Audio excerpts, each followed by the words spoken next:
So I wanted to jump on today and do a really quick video on a topic that you're likely either going to love or you're going to hate, and it is how to have a Christmas inspired or holiday themed wedding. And now, as you can see, I'm in a different location. When we rearranged our furniture to fit our Christmas tree in our living room, we actually lost my recording area over in the corner. So I thought, well, I might as well just go with it and record in front of the tree. So I hope that you guys like it.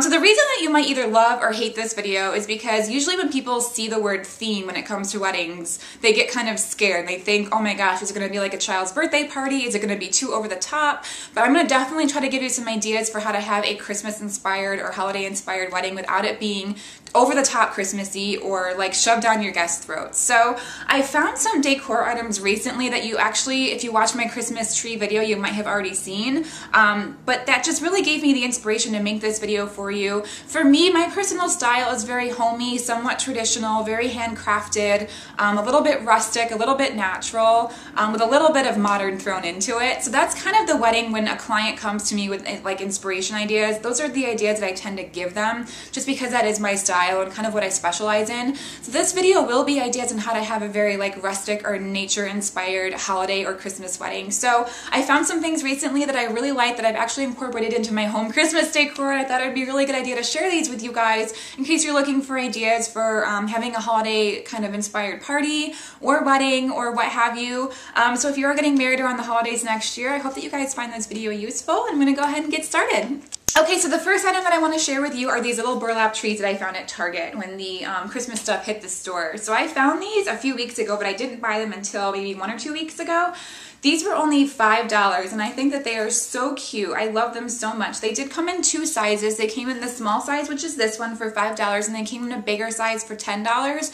The bigger ones were not much bigger than these, so I thought that this was actually the better value, and I bought 3 of them, and I kind of dispersed them throughout my home, and they make me so happy just looking at them. I love that the fact that they're tied with burlap. It makes it a little bit more homey and, like I said, nature inspired, so I really like those. I found very, very similar trees at Michael's about a week ago, and they were originally $6, and I found them on sale for $3 a piece, so I bought 3 of these as well.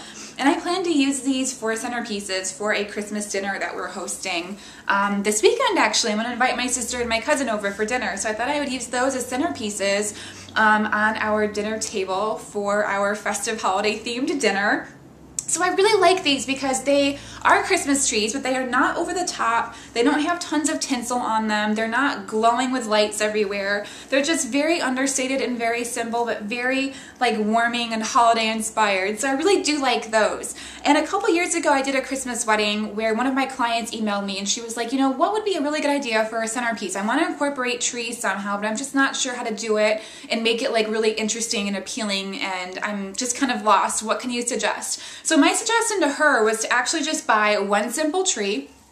She didn't get the burlap ones, but they were just artificial Christmas trees, and she got them online or in a store somewhere. I wish I could remember, but I know that I've seen like little mini 12-foot artificial trees all over the place. And my suggestion to her was to actually buy very small little ornaments. The size I'm kind of thinking of are actually I'll just grab it off my tree. Are these like this size? I got these at Crate & Barrel, but this kind of sized ornament, and buy enough for each guest, so it'll double as your favor, and it'll also be a decoration idea for your little Christmas tree.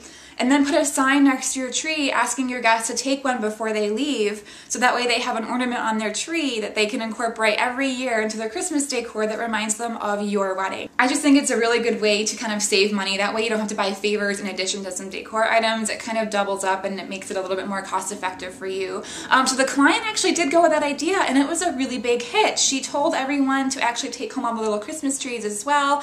I don't think we had very many trees or ornaments left over after the wedding, which is very rare. Usually after a wedding, I do have quite a few favors that guests leave behind that I have to box up and send home with the client, and that year actually it was a really big hit. So I'm really fond of Christmas weddings. I think it's kind of like throwing the ultimate holiday party. So that is my suggestion for you as far as a centerpiece idea.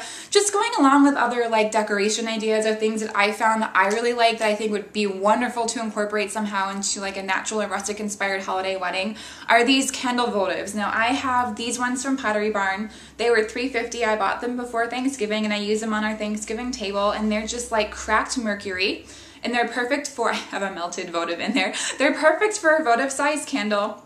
They're very homey, they're very rustic because they look like they're a little bit distressed, but they're very glowy and warm and inviting when you light them, and I really, really like these. And honestly, we are gonna end up using these all year round. They don't have to be just for the holidays, so if you wanted to keep a bunch of them for yourself after the wedding, you could incorporate them into your home for years to come. So it's actually a little bit of an investment piece as well.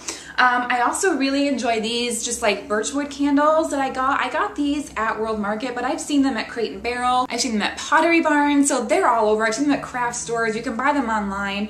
Very, very natural, and then you could just kind of like set them on some fake branches like this. I'm gonna show you another kind of idea to use these fake branches with in a second, but it just makes for a very, very inviting atmosphere, very homey and very holiday inspired as well. Another idea that you can incorporate as well, just to kind of keep it a little bit more neutral and not so over the top with holidays, is just buying a bunch of wooden crates. I got this idea from Pottery Barn. Every time I walk into Pottery Barn, they have all kinds of stuff just sitting on top of crates on dining room tables, and it looks so like unorganized but put together at the same time. So I finally went out and I bought just a plain crate at Joann Fabrics. I think this one was $3.99. This was the smallest one they had, and I stained it and I distressed it with some sandpaper.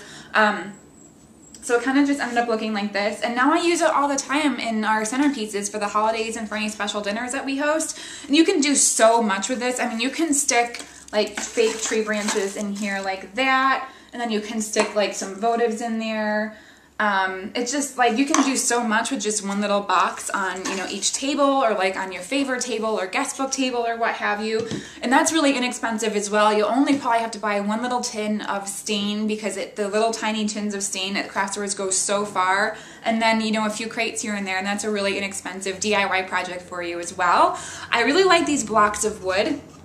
I got this at a craft store just because I live in Chicago and it's not like I can just go out somewhere and chop wood for myself, but if you can, go that route, because obviously it's a little bit more cost effective. But I got this at a craft store. I don't remember how much it was, but I don't think it was more than $4, which I thought was kind of expensive for a piece of wood, but I really needed it, so I was like, whatever.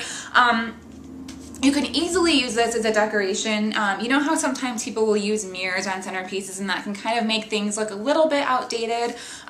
Use this instead. And then what I usually do for this at home is I put my piece of wood on top of my fake tree branch like this. This is just like our coffee table place setting that I have. And I bought 3 pine cone candles, and I put those on top like this. And it just makes for a really nice, natural, holiday-inspired centerpiece. So I really like that as well. So those are my decor items, or I'm sorry, my decor ideas for you as far as how to do like a Christmas-oriented wedding without going way over the top with red and green and gold and silver everywhere, and without tinsel and Christmas lights everywhere. I hope that you guys enjoyed this video. I hope it kind of puts you in a festive mood. If anyone is planning a holiday-themed wedding, I say go you. So I would love to see pictures of anyone that has had a holiday wedding before. If you have any questions, or if you just want to chat about your holiday-themed wedding, just send me an email or a YouTube message. I would love to hear from you and kind of brainstorm some ideas. But until then, I will see you back here next time. My next video will be a Christmas card tutorial. Josh and I did hand make all of our Christmas cards this year, and I'm just finalizing the edits on that video tutorial and my blog post on how to do it. So stay tuned for that if you're interested, and I will see you back here later. Thanks so much for watching. Bye.